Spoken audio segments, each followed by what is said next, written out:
Eh, Bismillahirrahmanirrahim. Assalamualaikum warahmatullahi wabarakatuh. Perkenalkan nama saya Muhammad Yusuf dari Suara. Saya dari kelas IF23C dan NIM belakang saya 1171. Di sini saya akan mereview dasar UI komponen, lalu input, output, dan local storage pada Ionic. Sebelum dimulai, sebelumnya kita harus membuat file terlebih dahulu. Kita membuatnya di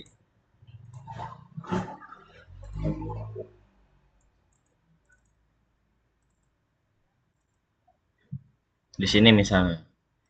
Kita namainnya sampel project. Oke, kita enter. Sesudah itu, sudah membuat folder, kita buka CMD dengan shortcut Windows plus R, lalu ketik aja di sini CMD, lalu enter. Nah, di sini jangan lupa kita masuk dulu ke sampel project, lalu ctrll, lalu kita copy ya teman-teman, lalu ke CMD kita paste di sini. Jangan lupa di depannya itu kita tambahin cd spasi lalu enter.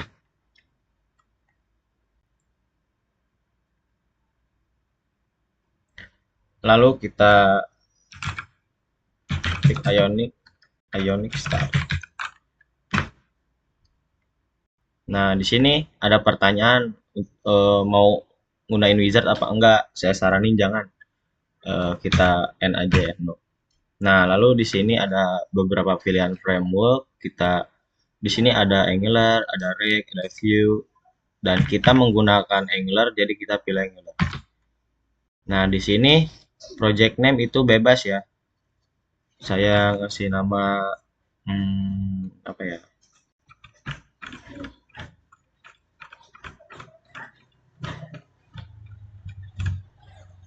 Project, misalnya project Ionic, project Ionic. Oke, kita enter. Di sini ada beberapa template yang bisa kita pilih. Ada tabs, ada side menu, ada blank, ada list, ada my first app.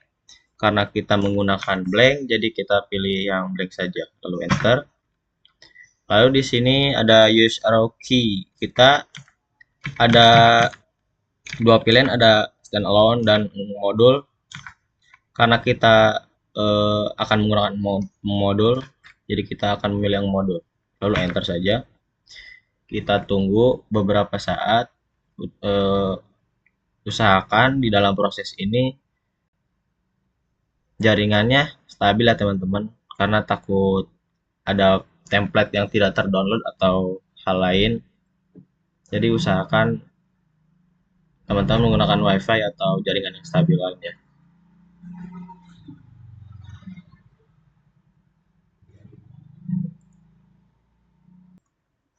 Oke teman-teman, jikalau sudah selesai, di sini akan ada notif untuk ajakan kita, untuk ajakan Ionic dari pihak Ionic untuk membuat akun secara gratis. Kalau aku next aja teman-teman, aku pilih N, kalau enter.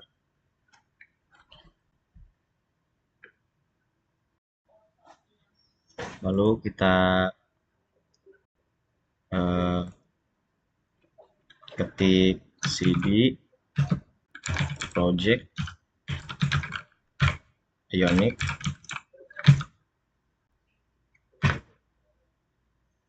Oke, lalu ada shortcut untuk langsung masuk ke Visual Code Studio. Kita ketik code spasi dot, enter aja. Otomatis kita akan masuk ke Visual Studio Code secara otomatis. Setelah kita masuk ke Visual Studio Code, kita buka terminal dan new terminal, dan biasanya Visual Studio Code itu menggunakan PowerShell. Tapi di sini eh, saya tidak merekomendasikan memakai PowerShell. Jadi kita memakai command prompt. Nah, di sini langsung saja kita run untuk mendapatkan port. Lalu kita ketik Ionic Sir seperti ini. Lalu kita enter saja.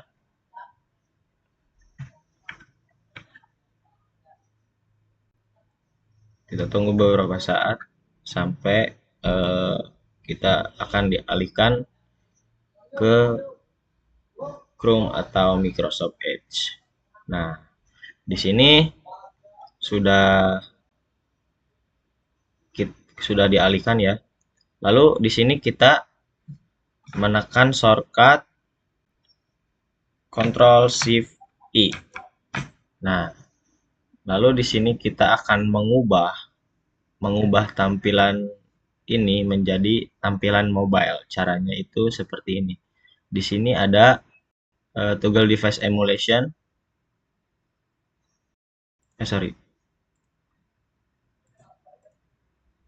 Nah, ya. Lalu akan muncul seperti ini. Lalu dimensionnya kita klik saja di sini, kita ubah ke Samsung Galaxy S20 Ultra. Nah, setelah di sini kita kembali lagi ke sini ke Visual Code Studio. Ini apa nih? Kita hapus saja. Lalu kita akan fokus ke template yang ini untuk homepage ya. Ini untuk tampilan yang ini. Lalu kita coba dulu klik ini apa? Oh, ini kayak hyperlink kalau di Word ya, teman-teman. Ini akan langsung menuju ke Ionic Framework. Jadi di sini banyak framework yang kita bisa gunakan. Misalnya ada button. Di sini tinggal copy saja lalu paste nanti di file.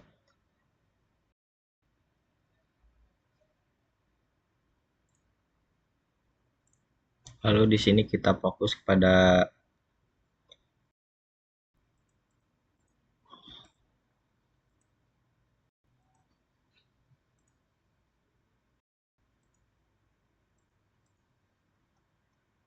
kita hapus dulu aja terminalnya.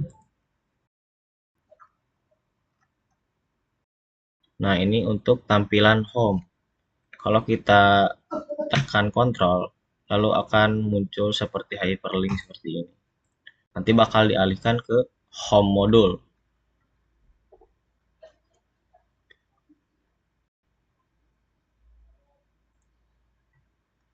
Nah, di sini tampilan seperti ini kita akan mengubahnya, coba dulu yang ready to create an app.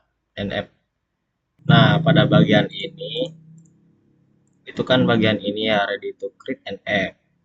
Lalu ada start with Ionic dan UI component. Lalu kenapa bisa warnanya itu seperti ini, beda seperti atas? Itu karena ada CSS, CSS. Nah, ini seperti ini. Ini yang warna itu nggak jelas kayak ini, warna abu-abu karena dia memakai color. Colornya itu abu-abu dengan kodenya 8C, 8C, 8C. Lalu yang UI komponen seperti hyperlink ini, dia memasukkan link. Lalu codingannya seperti ini. Lalu kita akan mencoba ubahnya yang atas dulu, misalnya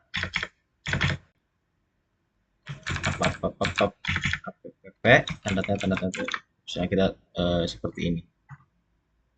Kita save. Lalu kita cek apakah berubah. Oh, ternyata berubah, guys. Lalu kita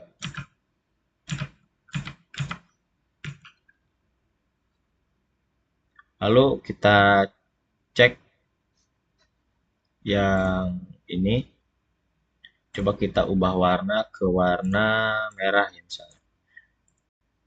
Kita save, apakah berubah? Ini berubah teman-teman. Yang tadinya warna abu-abu menjadi warna merah. Kita save aja lagi. Nah, kenapa ini mana? Kenapa ini seperti ini? Jikalau kita hapus ini, save. Kalau kita cek di CSS itu kan buat style ya.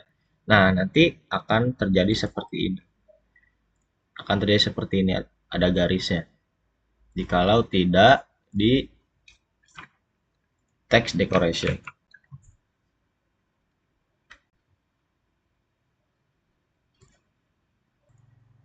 Oke teman-teman, lalu pada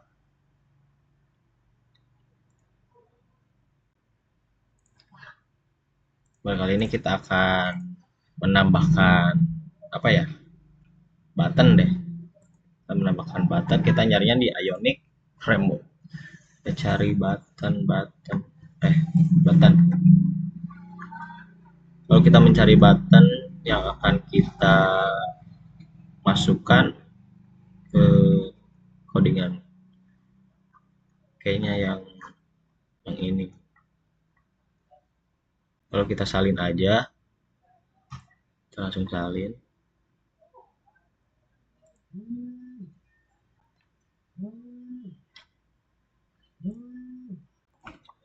Nah, di sini tuh kan kita masih kosongan ya teman-teman.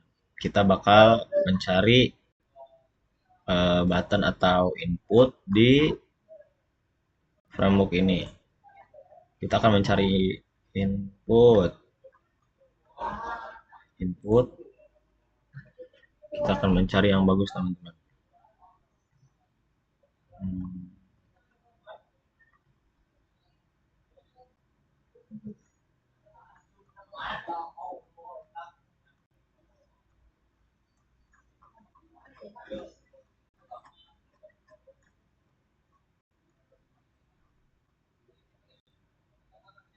Nah, kayaknya ini simple dan bagus itu. Kita copy aja codingannya di sini. Lalu kita akan mengubahnya pada homepage HTML ini. Karena homepage CSS itu untuk style desainnya. Seperti warna, ukuran, dan lain-lainnya. Kita ubah di homepage HTML, lalu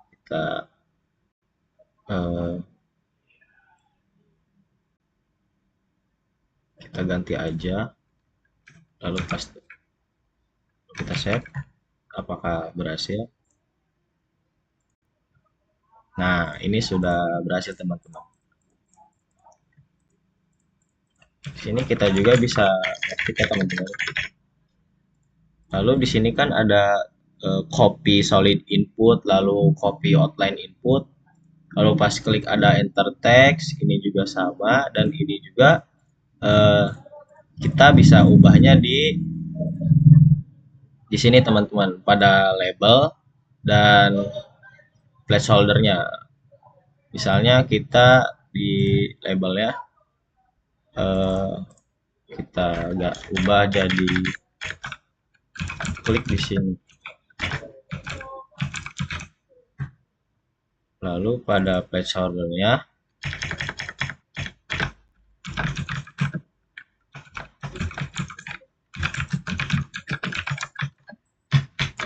coba kita save. Lalu apakah berubah?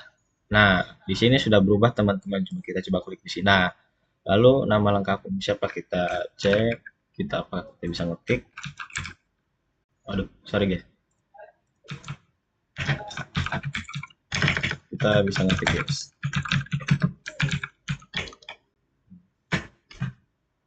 Dan lain-lainnya.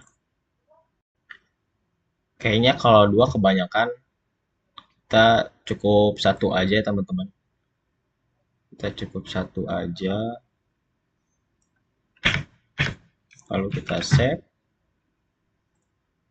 Nah, di sini sudah satu, teman-teman. Lalu kita akan mencari apa ya? Cari button deh kayaknya. Oke, kita mencari button. Kita cari yang simple dan nah, oke, kita copy aja di sini. Lalu kita ubahnya sama di homepage. Lalu di sini enter saja. Lalu paste. Kita save, apakah berubah? Nah, di sini sudah ada button-button yang sudah ditambahkan tadi dan diambil dari framework Ionic-nya. Kalau kita pilih salah satu aja deh ya. Kita pilih yang default. Tadi kan ada apa tuh? Round, terus gambar hati, circle, dan rectangle. Nah, kita pilihnya satu aja yaitu default. Lalu kita blok aja. Kita hapus. Kita save dan apakah berubah? Nah, di sini sudah berubah, teman-teman.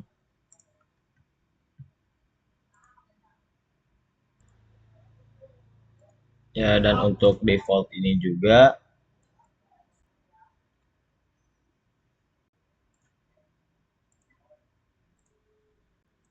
nah, agar ketikan ini bisa masuk ke konsol itu dan ke sini dan bisa kita klik ininya. Nanti saya akan merapihkan dulu tampilan yang ini, teman-teman, dan saya sudah menambahkan button dan input seperti ini. Yang di bawah buttonnya expand. Lalu juga saya menambahkan ini do submit dan kenapa agar bisa ketika kita ngetik di sini lalu nanti datanya akan masuk ke konsol dan itu datanya data sementara.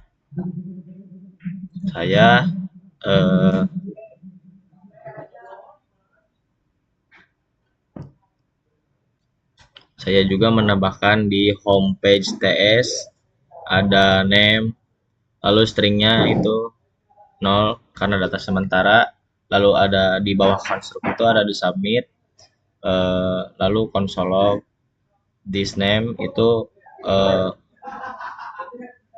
variabelnya karena kita memasukkan name, nama. Lalu kita tes aja. Oh maaf, saya lupa karena ini model, kita menambahkan model seperti ini dan juga klik di button submit. Kita tes saja, misalnya nama Yusuf, lalu kita submit. Nah, nanti akan muncul di konsol, tapi itu data sementara. Ini kita sudah memprogram button submit sudah bisa digunakan. Kalau kita refresh itu data akan hilang karena ini data sementara. Saya juga tadi menambahkan sedikit tentang ini.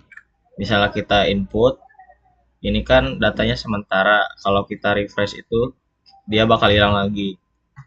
Lalu saya tambahkan di do submit di bawah kontrak itu ada local storage set item, lalu variabelnya name, koma, lalu this name. Lalu kita coba di memory, application, storage dan local storage. Nah, di sini teman-teman. Lalu kita input aja. Misalnya nama kita Yusuf. Lalu kita submit. Nah, di sini langsung ada key-nya itu adalah name. keywordnya, lalu value-nya Yusuf, yaitu nama lengkap. Kalau kita refresh, dan itu masih ada datanya. Dan di sini sudah kosong. Perbedaannya kalau dari ini local storage itu dia kalau di refresh itu tidak akan hilang. Jikalau dari konsol itu dia sekali refresh bakal hilang. Nah, encodingannya seperti ini. Sekian dari saya. Mohon maaf bila ada salah kata. Wabillahi taufiq walhidayah. Wassalamualaikum warahmatullahi wabarakatuh.